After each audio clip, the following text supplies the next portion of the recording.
जय हिंद दोस्तों, मेरा नाम है जय और मैं आप सभी का एक बार फिर से वेलकम करता हूं आपके अपने YouTube channel the learning field पर। दोस्तों, आज की इस वीडियो का टॉपिक है इंडियन टेरिटोरियल आर्मी, जिसे कि टीए या फिर प्रादेशिक सेना भी कहा जाता है। जी हाँ दोस्तों, आज इस वीडियो में हम जानेंगे कि टेरिटोरियल आर्मी क्या होती है। साथ ही हम बात करेंगे कि आप इसे कैसे ज्वाइन कर सकते हैं, यानी कि यहाँ पर हम इसके सिलेक्शन प्रोसीजर और इसके एलिजिबिलिटी क्राइटेरिया के बारे में भी बात करेंगे। दोस्तों, वीडियो में आगे बढ़ने से पहले आपको बता दें कि इस चैनल पर आपको इंडियन डिफेंस यानी कि आर्मी, नेवी, एयरफोर्स, पुलिस और अपकमिंग गवर्नमेंट वैकेंसी से रिलेटेड आपकी जो भी क्वेरीज होती हैं उनसे रिलेटेड यहाँ पर वीडियोस मिलेंगे। तो अगर आप चैनल पर नए हैं तो अभी इस चैनल को सब्सक्राइब करें और बेल आइकन जरूर दबाएं, जिससे आपको ऐसे ही यूजफुल वीडियोस के अपडेट्स मिलते रहे।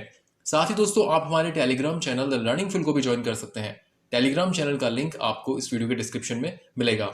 तो आइए बात करते हैं कि टेरिटोरियल आर्मी होती क्या है। दोस्तों, ऐसे बहुत से लोग होते हैं जो कुछ वजहों से सेना में भर्ती नहीं हो पाते हैं। ऐसे युवाओं को सेना टेरिटोरियल आर्मी भर्ती के जरिए देश सेवा का एक और मौका देती है।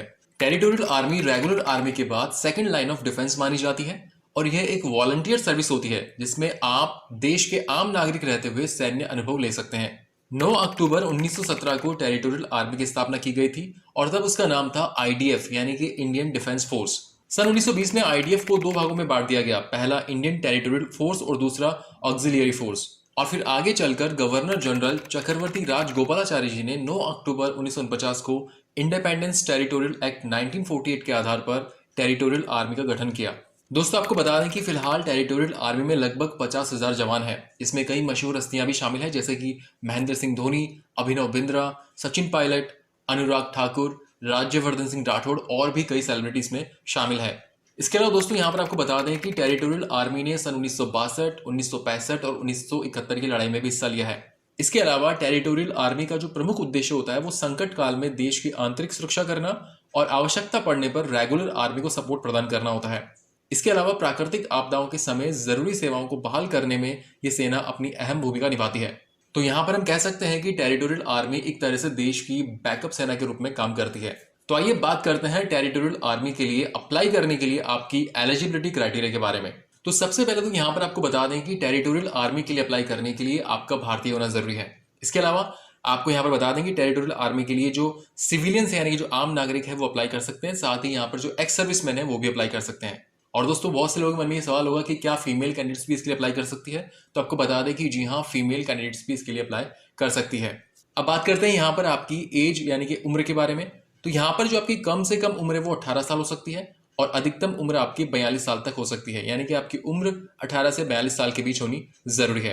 अब बात करते हैं यहाँ पर आपकी एजुकेशनल क्वालिफिकेशन के बारे में। तो यहाँ पर आपको बता दें कि भारत सरकार द्वारा मान्यता प्राप्त किसी भी यूनिवर्सिटी से अगर आप ग्रेजुएट हैं, चाहे वो किसी भी स्ट्रीम में क्यों ना हो, तो आप इसके लिए एलिजिबल हैं और यहाँ पर कोई परसेंटेज का क्राइटेरिया भी नहीं है। साथ ही साथ दोस्तों, यहाँ पर एक और चीज ध्यान देने वाली जो कि बहुत इंपॉर्टेंट है। अगर आप ये सोच रहे हैं कि मतलब कोई भी आम नागरिक इसके लिए अप्लाई कर सकता है, तो ऐसा नहीं है। यहाँ पे वही आम नागरिक अप्लाई कर सकते हैं जो कि गेनफुली एम्प्लॉयड हो, यानी कि ऐसे नागरिक जो पहले से मतलब अपनी लिविंग के लिए कुछ कर रहे हो, यानी कि जो सेल्फ एम्प्लॉयड हो या फिर किसी एम्प्लॉयर के अंडर में काम कर रहे हो, यानी कि उनकी एक बेसिक जो इनकम है वो कंटिन्यू आ रही हो। तो ये हो गया आपका एलिजिबिलिटी क्राइटेरिया। और अब हम बात करेंगे आपके पे स्केल यानी कि आपके वेतन के बारे में। तो यहाँ पर स्क्रीन पर आप टेबल देख पा रहे हैं। तो यहाँ पर आपकी रैंक वाइज जो है यहाँ पर आपका पे स्केल रहेगा। तो यहाँ पर टेरिटोरियल आर्मी के अंदर जो आपकी सबसे पहली रैंक होती है वो होती है लेफ्टिनेंट की। उसकी अगली रैंक होती है आपकी कैप्टन, फिर मेजर, फिर लेफ्टिनेंट कर्नल, फिर कर्नल और फिर ब्रिगेडियर। तो यहाँ पर अगर बात करें लेफ्टिनेंट के पे स्केल के बारे में, तो यहाँ पर लेवल 10 का जो यहाँ पर पे स्केल रहता है, इसमें आपके 56,100 रुपए से लेकर 1,77,500 रुपए जो है पे स्केल रहेगा। साथ ही यहाँ पर आपको मिलिट्री सर्विस पे भी मिलता है जो कि आपका है 15,500 रुपए। तो इस तरीके से वीडियो को पोस्ट करके आप आराम से देख सकते हैं कि किस रैंक के लिए कितना पे स्केल है और इसका मिलिट्री सर्विस पे कितना है। अब हम बात करेंगे यहाँ पर टेरिटोरियल आर्मी के सिलेक्शन प्रोसीजर के बारे में। तो यहाँ पर आपको बता दें कि जो टेरिटोरियल आर्मी का जो सिलेक्शन प्रोसीजर होता है वो सिविलियंस और एक्स सर्विसमैन के लिए अलग अलग होता है। तो आपको बता दें जो सिविलियंस होते हैं उनके सिलेक्शन प्रोसीजर में सबसे पहले रिटन एग्जामिनेशन होता है। इसके बाद आपका होता है पीआईबी यानी कि प्रीलिमिनरी इंटरव्यू बोर्ड जो है आपका इंटरव्यू लेता है। उसके बाद आपका होता है एसएसबी, फिर फाइनल आपका होता है मेडिकल बोर्ड जो आपका मेडिकल लेता है। उसके बाद आपका सिलेक्शन होता है। बट जो एक्स सर्विसमैन होते हैं उनका यहाँ पर डायरेक्ट इंटरव्यू होता है, यहाँ पर इनका कोई रिटन एग्जामिनेशन वगैरह नहीं होता है। तो यहाँ पर सबसे पहले हम जो सिविलियंस के सिलेक्शन प्रोसीजर में जो रिटन एग्जामिनेशन होता है उसके बारे में बात करते हैं। तो यहाँ पर स्क्रीन पर आप टेबल देख पा रहे हैं। तो ये रिटन एग्जामिनेशन में यहाँ पर आपके दो पेपर होते हैं, paper first and paper second. Paper first में आपके दो पार्ट होते हैं। पार्ट फर्स्ट होता है आपका रीजनिंग का और पार्ट सेकंड होता है एलिमेंट्री मैथमेटिक्स का। दोनों पार्ट के लिए यहाँ पर आपको 2 घंटे का टाइम दिया जाता है। जो आपका पार्ट फर्स्ट रीजनिंग का होता है उसमें 50 क्वेश्चन होते हैं 50 नंबर के, और पार्ट सेकंड जो आपका होता है एलिमेंट्री मैथमेटिक्स का, इसमें भी 50 क्वेश्चन होते हैं 50 नंबर के। यानी कि आपको जो पेपर फर्स्ट हो गया उसमें 100 क्वेश्चन 100 नंबर के। इसी तरीके से आपके पेपर सेकंड में भी दो पार्ट होते हैं, पार्ट फर्स्ट जो कि होता है जनरल नॉलेज का और पार्ट सेकंड होता है इंग्लिश का। इन दोनों पेपरों करने के लिए भी यहाँ पर आपको 2 घंटे का टाइम दिया जाता है। पार्ट फर्स्ट जो कि जनरल नॉलेज का है, ये इसमें भी यहाँ पर आपके 50 क्वेश्चन 50 नंबर के, और इंग्लिश के अंदर भी 50 क्वेश्चन 50 नंबर्स के। यानी कि जो ओवरऑल आपका रिटन एग्जामिनेशन होता है उसमें 200 क्वेश्चन होते हैं 200 नंबर के। दोस्तों यहाँ पर आपको बता दें कि जो आपका एलिमेंट्री मैथमेटिक्स का जो पार्ट है उसमें मैट्रिकुलेशन यानी कि 10th लेवल के जो है क्वेश्चन आते हैं, और बाकी जो तीनों सब्जेक्ट है यानी कि रीजनिंग, जनरल नॉलेज और इंग्लिश, ये ग्रेजुएट लेवल के इसमें यहाँ पर आपके क्वेश्चन आते हैं। अगर बात करें टाइप ऑफ एग्जाम की, तो यहाँ पर ऑब्जेक्टिव टाइप जो क्वेश्चन होंगे जो कि आपको OMR आंसर शीट पे करने होंगे। अगर बात करें क्वालिफाइंग मार्क्स की, तो यहाँ पर आपको बता दें कि जो आपके चारों पार्ट्स हैं यानी कि English, general knowledge, elementary mathematics और रीजनिंग, सभी के अंदर इंडिविजुअल 40% मार्क्स होने जरूरी है, और ओवरऑल सभी मिलाकर जो उनका एवरेज है वो कम से कम 50% होना जरूरी है, तो ही आप अगले स्टेप के लिए एलिजिबल होंगे। साथ ही दोस्तों यहाँ पर आपको बता दें कि अगर आप कोई गलत आंसर करते हैं तो यहाँ पर आपकी नेगेटिव मार्किंग भी होगी। तो ये हो गया आपका रिटन एग्जामिनेशन। सिलेक्शन प्रोसीजर में रिटन एग्जामिनेशन क्लियर करने के बाद आपका अगला टेस्ट होता है PIB। PIB के अंदर एक ब्रिगेडियर लेवल का ऑफिसर आपका इंटरव्यू लेता है।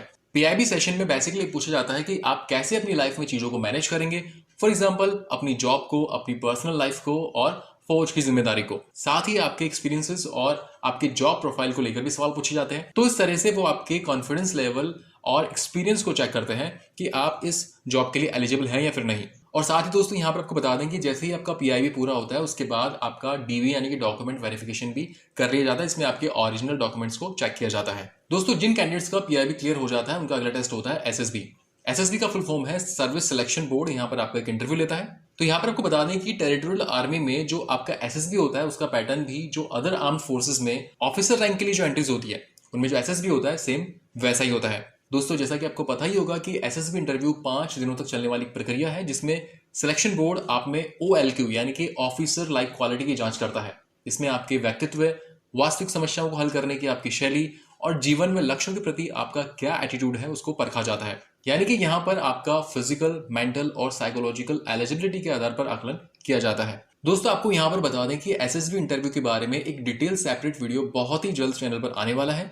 इस वीडियो में SSB के बारे में हर एक टॉपिक को अच्छे से समझाया जाएगा, और SSB का जो 5 दिन का जो प्रोसेस होता है, इन 5 दिनों में जो भी टेस्ट होते हैं उन सभी के बारे में डिटेल से बताया जाएगा। तो आप वो वीडियो जरूर देखिएगा। SSB इंटरव्यू कंप्लीट होने के बाद मेडिकल बोर्ड आपका मेडिकल टेस्ट लेता है, जिसमें आपको फिजिकली और मेंटली बिल्कुल फिट होना जरूरी है। तो ये था टेरिटोरियल आर्मी का सिलेक्शन प्रोसेस। अब हम बात कर लेते हैं आपकी ट्रेनिंग के बारे में। तो यहाँ पर आपके सिलेक्शन के बाद जो आपका फर्स्ट ईयर होता है उसमें आपकी 1 मंथ की जो है बेसिक ट्रेनिंग होती है। उसके बाद हर साल आपकी 2 महीने की ट्रेनिंग होगी। इसके अलावा जब आपका सिलेक्शन होगा तब से लेकर अगले 2 साल के अंदर कभी भी आपकी जो है एक बार 3 महीने की जो है पोस्ट कमीशन ट्रेनिंग होगी, जो कि आपकी OTA चेन्नई में होगी। सो फ्रेंड्स, ये वीडियो था टेरिटोरियल आर्मी के बारे में। इस वीडियो में हमने जाना कि टेरिटोरियल आर्मी क्या होती है, इसका सिलेक्शन प्रोसीजर क्या है, इसमें आपकी एलिजिबिलिटी क्राइटेरिया क्या रहता है। तो इन सभी के बारे में इस वीडियो में हमने डिटेल से चर्चा की। दोस्तों उम्मीद करते हैं कि यहाँ पर हमने आपको जो भी इन्फॉर्मेशन दी वो अच्छी लगी होगी। अगर वीडियो अच्छा लगा हो तो इस वीडियो को लाइक और अपने दोस्तों के साथ शेयर जरूर करें, और फ्यूचर में इस चैनल पर इसी तरह की यूजफुल वीडियोस देखने के लिए चैनल को सब्सक्राइब करके बेल आइकन जरूर दबाएं। So thank you for watching our video. जय हिंद।